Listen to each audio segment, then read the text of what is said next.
Hello, I'm Joyce Garbasiak. For years, I want to say since about 2008, it has been my great joy and honor to be the MC of the Pinktacular event. It's an annual fashion show in Milwaukee that salutes cancer survivors. The luncheon, presented by the Wisconsin Breast Cancer Showhouse organization, provided a great reason to get together, see some stylish fashion, and most important, be inspired by the stories of our models, cancer survivors who walked the runway with the people who helped them as they went through treatment. The event also raised millions of dollars for vital cancer research going on right here in southeastern Wisconsin. But this year, like last year, there is no in-person gathering because of COVID. So this year, like last year, we will improvise and reach out virtually because cancer research remains so important. So I invite you to sit back, relax, and listen to real-life stories of courage and strength. May they lift your spirits, and may you know how much your support is appreciated. And fingers crossed, we'll be able to catch up again in person next year. Hello, I'm Ellen Arian, the chair and a member of the board of directors of WBCS. As Joyce just mentioned, our Pinktacular event is a little different this year, but our mission to support breast cancer and prostate cancer research remains unchanged. With your help, we remain dedicated to finding cures for these deadly diseases. The year for which we have the most recent statistics, over 9,500 Wisconsinites were diagnosed with just these three cancers. Yes, I said three cancers: female breast cancer, male breast cancer, and prostate cancer. Please keep in mind that these numbers are just the individuals who are diagnosed and do not include their spouses, families, and friends who are also impacted by a cancer diagnosis. Medical College of Wisconsin's cancer research is making a difference with the help of philanthropy. We are very pleased to have MCW Cancer Center Director, Dr. Gustavo Leone, with us. He will give you his perspective on the impact of WBCS funding, what is being done to fight these cancers, and why research is so important. Following Dr. Leone's remarks, you will hear compelling stories from a few of our past survivor models. You may have seen them walk the runway as their stories were told, but today you get to hear a more personal side of their cancer journey and the impact that both cancer and cancer research has had on their lives. Thank you for joining us. Thank you for helping WBCS advance discoveries leading to cures. Let's listen to Dr. Leone now.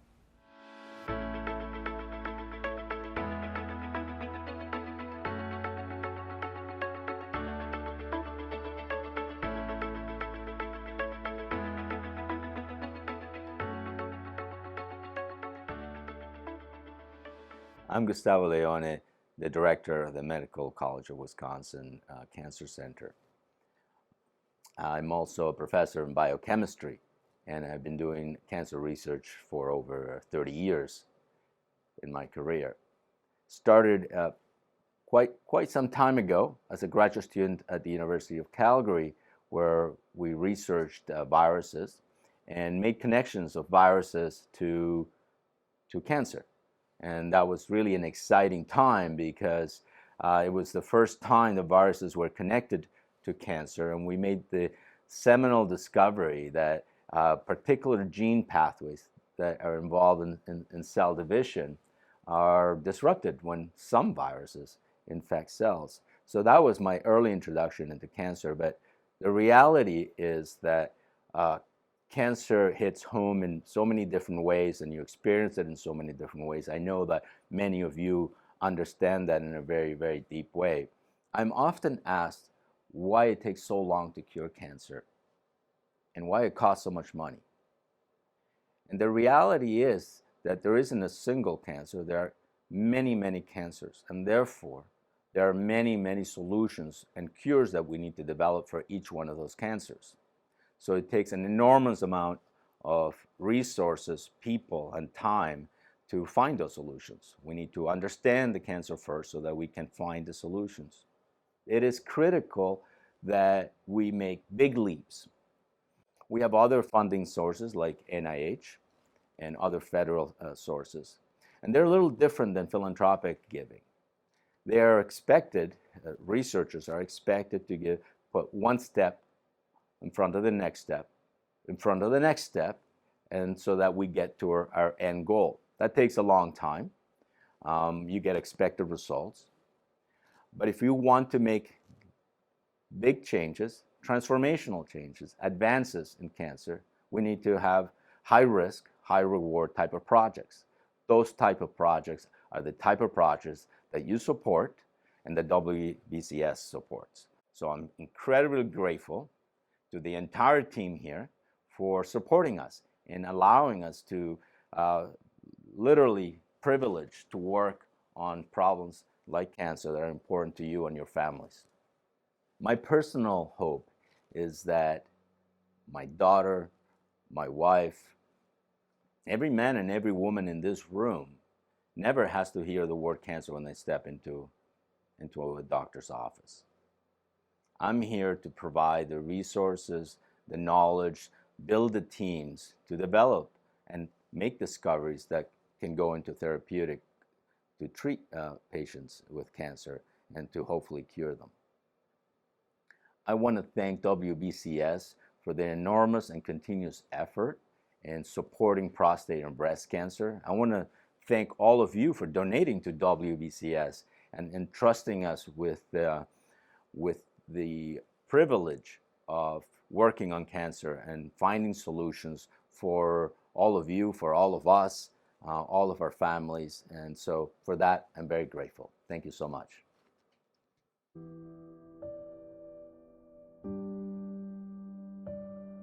I'm Jerry Jessup from Laval, Wisconsin. I'm 73 years old. I was 65 when I was diagnosed with male breast cancer. I was diagnosed with breast cancer in 2012.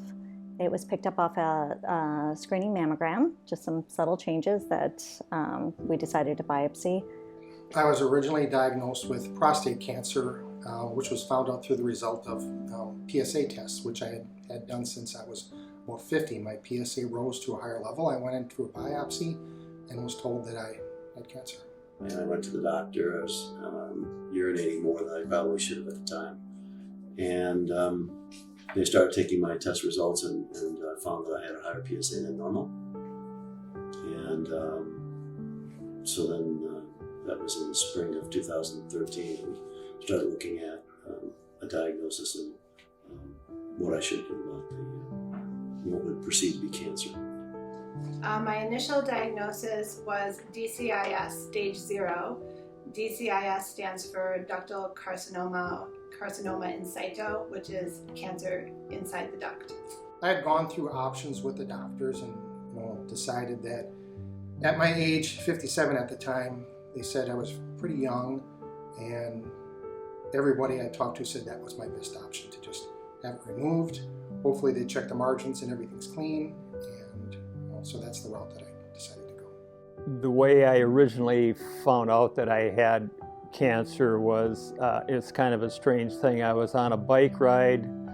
I had a bee get inside my helmet, stung me on the top of my head, and later that day, what turned out to be my cancer started to itch, and it was from the bee sting. So then when I went to the family doctor, I told him about it, and then he examined and found a lump, and then suggested I have a mammogram, and then I had a biopsy.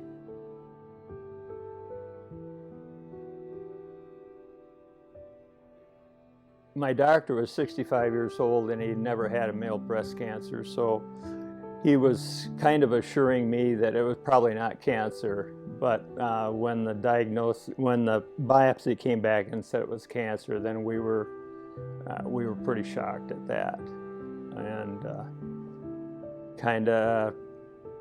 it's a process to, kind of reality hits you hard at that point. So.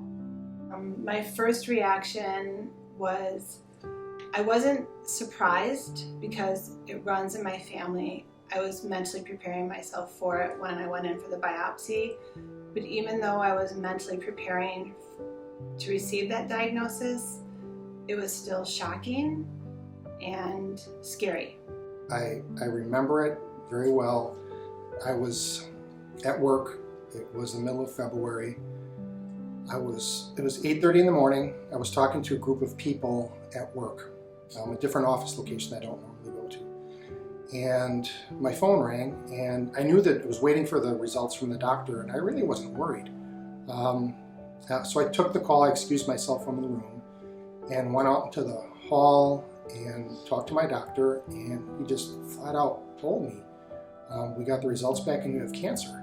And I honestly was just shocked when I heard that. I felt alone when I stood out in the hallway. I didn't really have an answer. I didn't know what questions to ask him, and we made an appointment to go see him, but I remember after hanging up the phone, I walked back in and finished my meeting, and I really don't remember anything about what I said. I left very quickly after and was in my car, and it was just one of those moments where you're just by yourself and you're thinking, and it's hard to describe. I just felt all alone and didn't know how to process it properly. So it was tough. I feel like I'm very similar to every other woman that has gotten that phone call saying that the biopsy was positive, it's breast cancer. Was definitely shocked. I think anytime you go in for a biopsy, there's always that potential that it could be positive, but I think in the back of my mind, I thought this would be positive, and certainly it wouldn't be invasive cancer. My son is a doctor, was very adamant that, I should take care of this. If I'm going to do this, do it right away, and not, let the cancer sit in my body. And so it was a decision that I made with the help of some, the doctors, and I decided that we'll have surgery right away.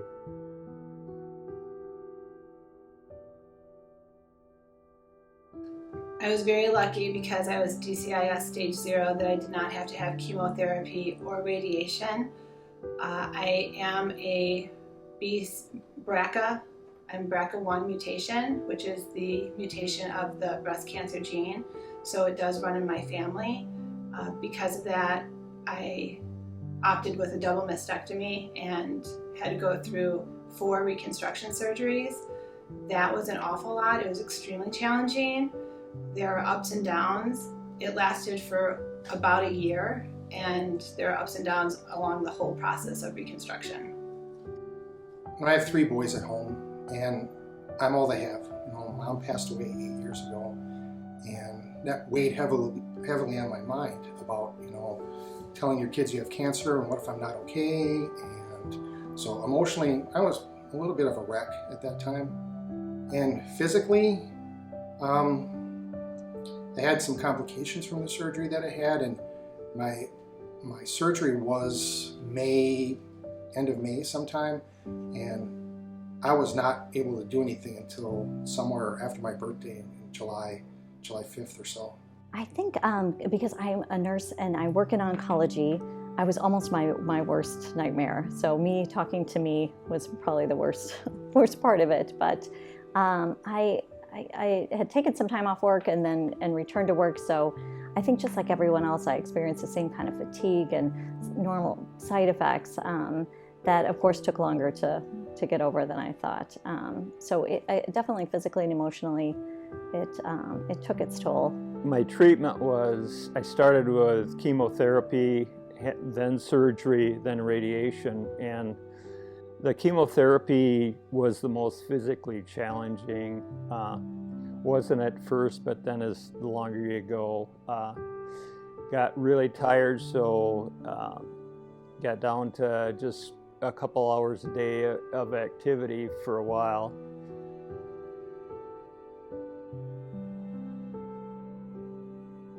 Well, my biggest support was my wife, Jeanette, by far. She did all the scheduling for the treatments, kept the calendar, made arrangements for the neighbors were very helpful We have a farm operation, so their chores needed to be done, and we had a lot of volunteers that helped us out a great deal with that. So that was a big help. It's interesting. My son being a doctor and my daughter-in-law's a nurse, so obviously they were very helpful from the standpoint of the physical help that I needed.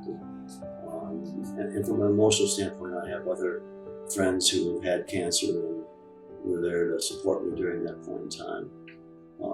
And after that process, I met Brenda, and she's been a very helpful support as well during that time. The support of my family and friends. I had a lot of friends that had been diagnosed with breast cancer before I was diagnosed. And then the nurses and the physicians and other support people that I work with. So I kind of was in the world, but now looking at it from a different angle. I had a lot of support, good friends. I still remember to this day my friends at the gym. After they found out, before they knew I was going in, all the ladies at the gym got together and made meals for me and my boys, and wheeled in a couple of big coolers full of meals, and it was very heartwarming. And plus, I have 3 boys at home, and they took good care of me. 100% my family. My husband was amazing. My daughter was amazing. My mother was with me the entire time. So, my family.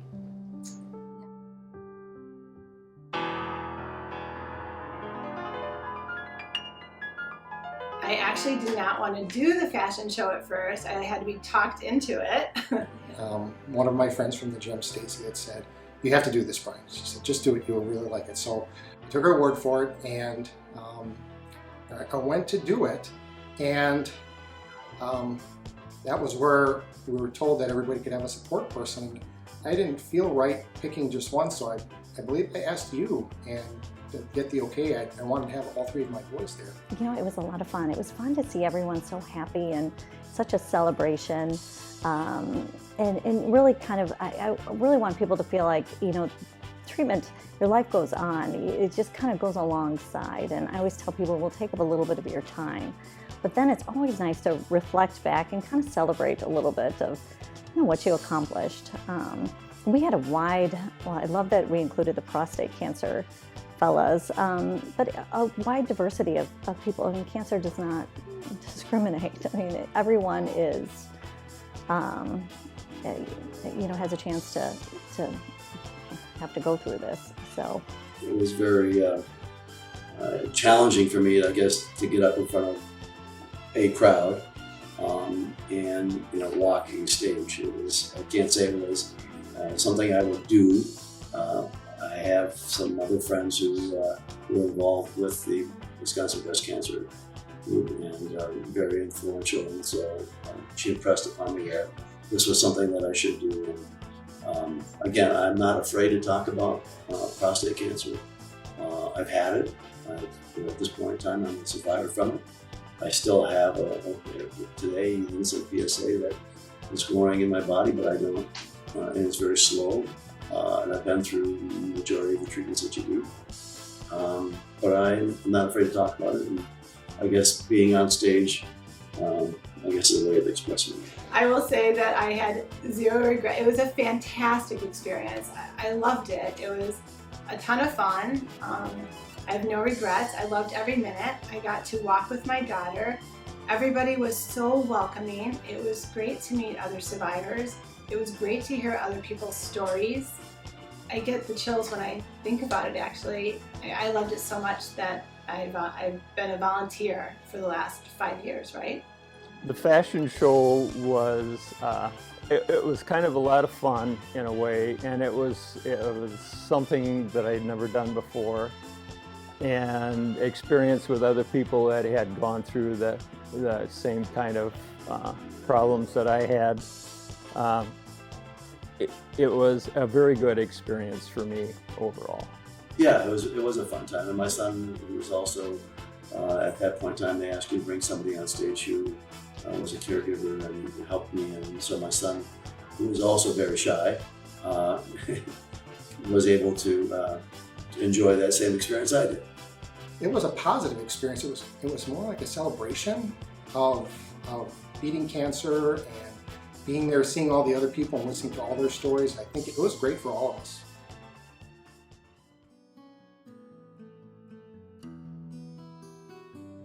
I've been involved with WBCS in one form or fashion.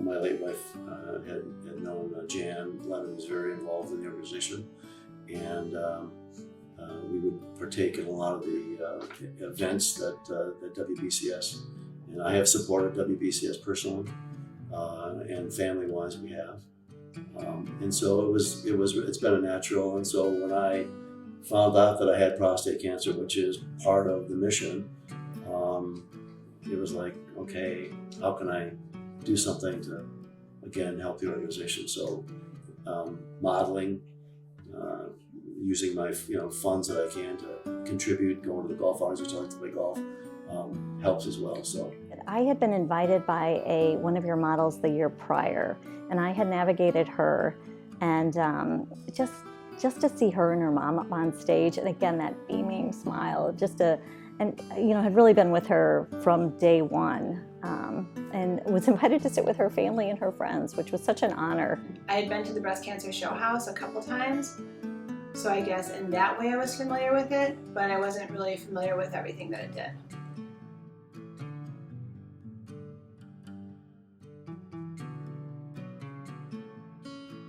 I think the research is very important. Just like the chemotherapy is evolving continuously, they have different treatments, and the treatment for breast cancer has advanced a lot in the last few years, and it's due to the research that's being done. I think that's kind of a good message that, it is a science, and we are constantly looking at the treatment protocols, and that everything is evidence-based, so there is meaning behind all the madness. So any kind of treatment that's recommended has come out of some sort of, a group of research trials, women that have come before us that are now kind of laying that groundwork. Even 5 years before I was diagnosed, we didn't know how to even figure out if someone had a gene mutation in breast cancer. I mean, without that knowledge, I might have made a completely different decision. With my double mastectomy, I might have just done a lumpectomy versus what I did.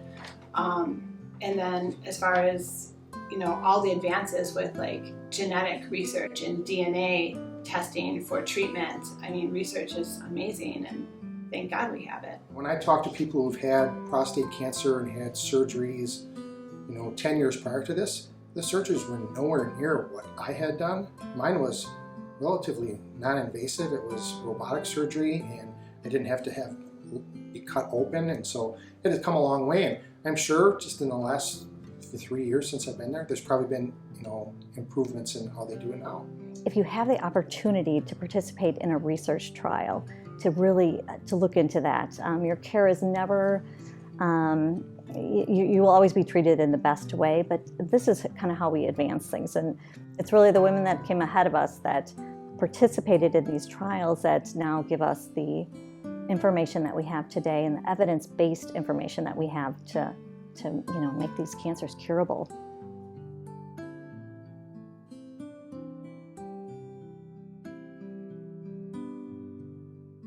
You don't take things for granted. I don't know, I kind of sit back and look at things differently. You kind of try to enjoy the moment, and so it's less rushed for me anyway. It always gives me good perspective, or better perspective, and I kind of always reflect back on that you really just can't take anything for granted at any time. I have a very different view on life, and I truly do believe that, make sure all your friends, your loved ones, your families know how much you care about them, and, not only tell them, but show them. I think it's changed me. I don't get as excited about things that used to excite me. I'm less emotional than I was before, which was kind of strange.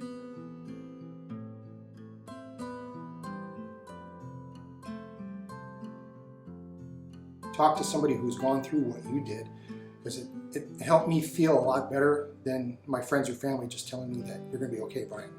Just try to stay positive. For me, the medical people were all very positive and helpful, and made it easier. And I guess a positive attitude is the biggest thing you can do. Is just take one step at a time and go for it. With any type of cancer, and particularly breast, I would, say don't panic. Knowledge is power. Make sure you have a good understanding of your breast cancer, because we kind of throw breast cancer out there under a big umbrella, but really have to kind of get into the weeds of, are you estrogen receptor positive or HER2/neu positive? So I think understanding that, make sure you surround yourself with a good team. And that team includes not only your healthcare workers, but your family and your friends. You have to check your PSA counts continuously, annually with your doctor. And one of our friends who had been doing that had a higher PSA count and continued and waited.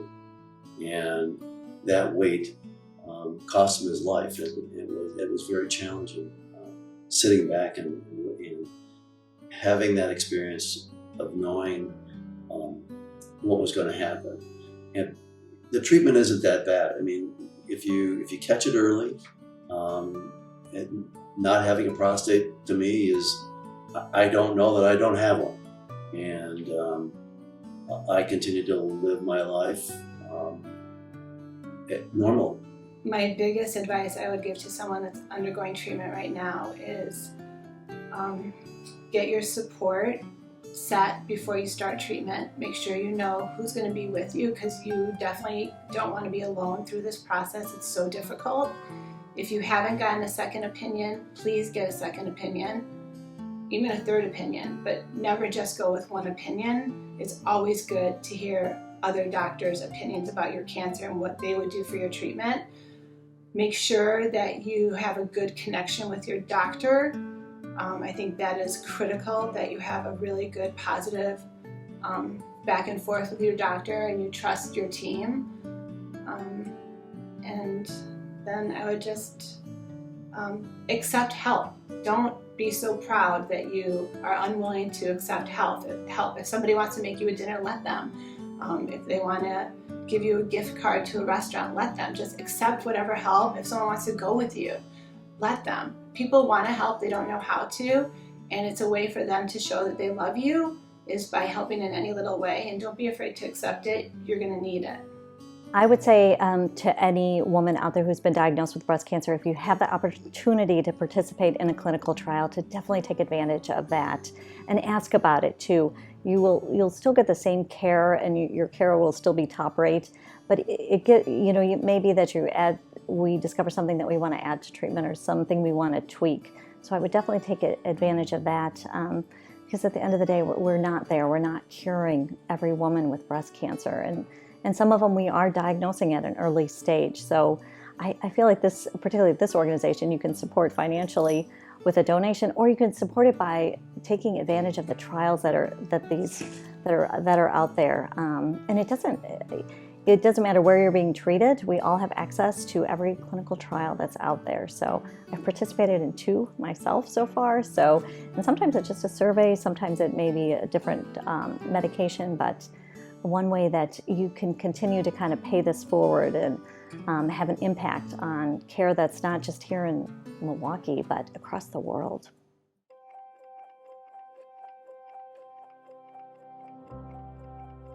I want to say thank you so much for watching this video, for having an interest in what we do.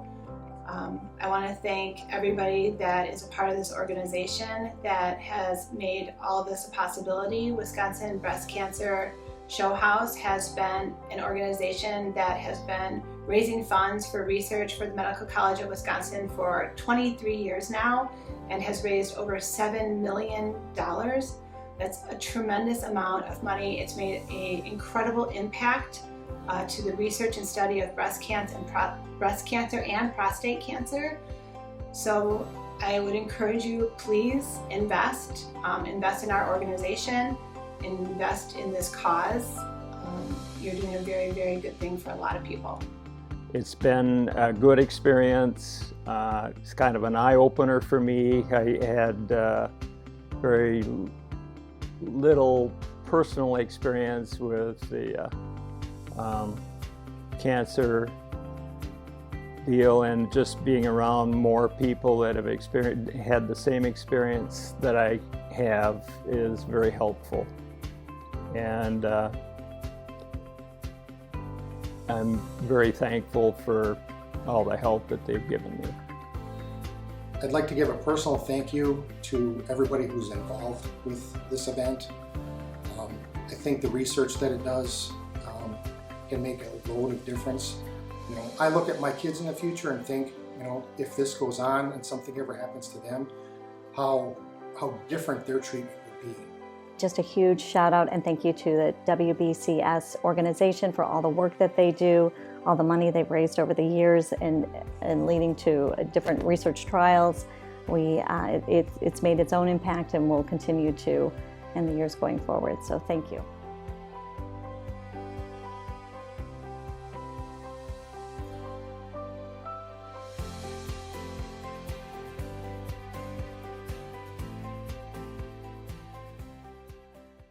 Hello, my name is Linda Short, and I'm a volunteer with the Wisconsin Breast Cancer Showhouse. I've had the pleasure of being involved with this group for over 23 years. 12 years into being a volunteer, I was unfortunately told that I had breast cancer. Kiddingly, I say I should have volunteered for the Humane Society and I'd have a puppy, but I didn't and ended up with breast cancer. I'm okay with that because it made me even more passionate about this group. Wisconsin Breast Cancer Showhouse is a group of volunteers that raise funding for both breast cancer and prostate cancer research at the Medical College of Wisconsin. It's phenomenal the work that these researchers do, but they can't do it without funding. We have 4 events a year. The Showhouse in June with a gala prior to opening, a golf outing in August, and any golfer at any level is welcome, and then this beautiful luncheon at the Italian Community Center in October, which is Breast Cancer Awareness Month. Unfortunately, we couldn't do it live this year because of COVID, so you've just been able to witness this beautiful video of prostate cancer survivors and breast cancer survivors and their stories about their walk through cancer. We need help. We need any level of help you can give. You could be a volunteer, you could come to our events, or you could give a financial donation. No amount of your help is too little. Please look at the link below and see how you can contribute, or go to our website and find out when the events happen and how you too can become a volunteer for Wisconsin Breast Cancer Showhouse. Our website is breastcancershowhouse.org. Please don't hesitate to donate now. Thank you.